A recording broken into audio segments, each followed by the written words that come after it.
spots. I still think there's a lot of things where they come up first time that he's seen it. Just trying to react as quick as he can and use all the tools that he's learned so far to help himself. It's just there's always going to be some growing pains, and I just think the more experience that he gains, the better he's going to get. How much time have you spent, or will you spend looking at playoff scenarios? I never spent any time on it. So you're in until you're out, and you're told you're out, basically? Is that basically, yeah. And how much concern, if any, do you have about the guys' motivation the last 2 weeks? Any? Or? I would hope that they would be very motivated. They're playing for their jobs, so. And that's regardless of what the playoff situation might be? Pretty much. Do you weigh these last 2 games a good deal in off-season personnel evaluations? Yeah, I think you do. See how guys play. Speaking of young guys, I guess still in the evaluation process, how do you think Stephon Anthony's played since he's been injected in the last month, and how has Chase Allen played as a starter?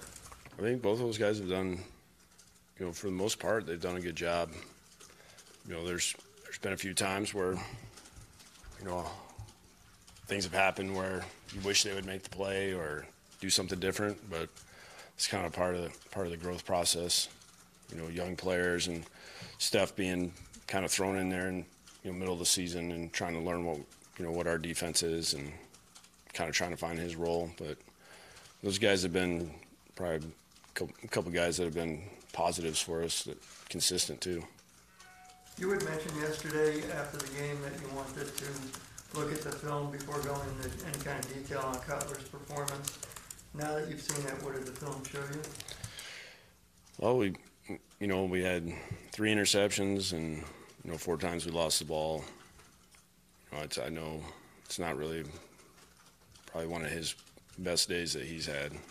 He was trying to do things that we talked about doing. I think there was a few times where we're throwing the ball a lot there, especially in the second half. You start pressing a little bit. He took a couple of the matchups that we talked about taking, and the first pick, there's nothing I can really tell him to do different on that one. The third down, I wish he would have done something different. At the end of the game, he's just trying to make sure he doesn't take a sack. That one was unfortunate. Just try to keep us alive, but we have no timeouts and there's 30 seconds left. He takes a sack there, it's probably pretty much over. But, we just need to do a better job of putting ourselves in better position, make sure that we get the ball out on time and get to the right guy, and we all have to be on the same page. And if we do that, that's usually when we have better success and less turnovers. Adam, what's the message to the team at this point? Got to go back to work on Wednesday. It's one of those deals where you can write a lot of things by winning a game on Sunday.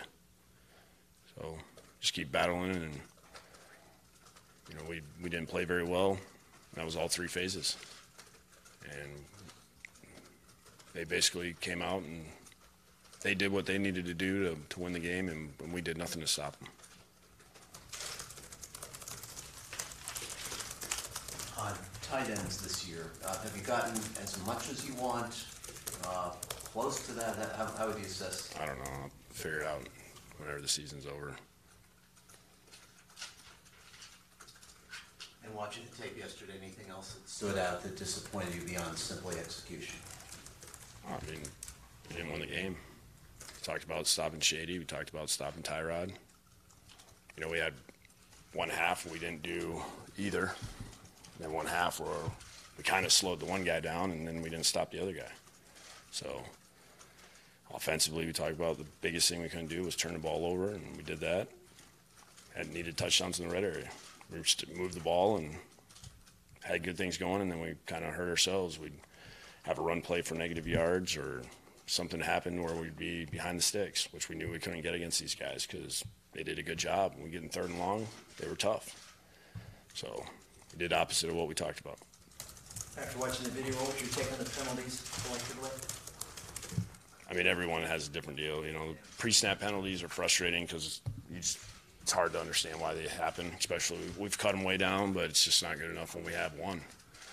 You know, because it's a critical situation. We have the first drive of the game, and you feel good. We get a first down, and you think we're in good shape, and then all of a sudden you're 2nd and 15, and then you're 3rd and 17. It's brutal.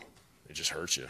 And then, you know, when you have, you know, post-snap penalties are just beyond frustrating. Parker had his most productive day in several weeks. Did you like what you saw from him yesterday? Yeah, it was good to see him make some plays. You know, it was good to see him win a jump ball.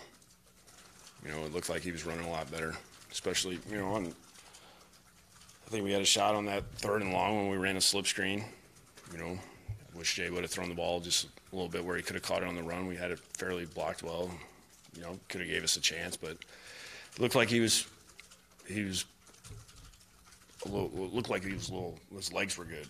You know, where I didn't see him limping or his ankle causing him any kind of issues. It was good to finally kind of feel like he was back to his normal self. How'd Charles Harris play?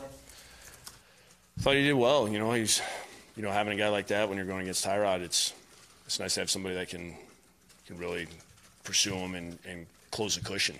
You know, that's what makes him so hard to play against. You know, when he's completing passes and then he starts breaking around out of the pocket, you need as many guys as you can that can pursue him and cause pressure on him.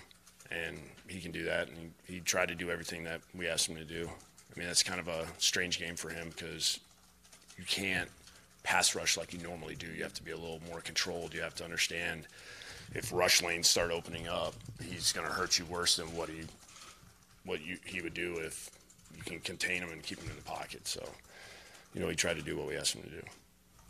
Adam, is it harder to make personnel evaluations when you see these players at times at their best, beating the 2 Super Bowl contestants from last year, and then other times seeing them not play up to your standard? Does that make it more difficult to evaluate guy by guy? I think it's just harder to do during the season. You know, you're getting ready for the next game, and to sit there and keep, you know, constantly, you're trying to evaluate on the run, I guess is the best way to put it. And the hardest thing is it's just like you guys are. We're probably similar the same way. It's like you're only as good as your last game. Like nobody cares what we did against New England now. Nobody cares what we did the week before that. Everybody's looking at what you did in the Buffalo game is who you are, and that's what makes it hard to evaluate during the season. Is you kind of remember that last one. That's why we like to, you know, at the end of the season, take some time to get away from it, come back, evaluate. So now you can say, all right, let's go back and look at the whole thing. And now you can try to get a true evaluation. Okay, how were we playing that first quarter, second quarter, third quarter, fourth quarter, and then go from there. Because, you know, you do, when you lose the last game you play, you have a little bit of a bitter taste in your mouth, and that can change the way you feel about, you know, certain guys. That's good. All right, thank you. Thank you.